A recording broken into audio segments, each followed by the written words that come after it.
Hi, magandang buhay. I'm Lavinia Bonado, your authorized distributor here in Sampaloc, Manila.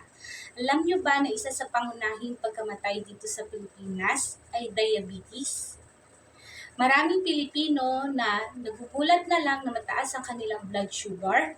Ang mataas na blood sugar ay unti-unti nakakasira sa ating puso, bato, mata at maging ugat. Kaya kung may history ng diabetes sa iyong pamilya, huwag itong baliwalain. May paraan para agapan yan. Isa sa natural na nakakatulong ay ang Santi Barley. Ito ay certified organic barley grass. Puno ito ng nutrients, fiber at chlorophyll na nakakatulong na ma-regulate ang ating blood sugar at kayang suportahan ang kalusugan ng ating katawan. Kaya kung concerned ka sa diabetes, huwag hayaang lumala ito. Simulan mong alagaan ang sarili mo ngayon. Health is wealth, agapan habang maaga.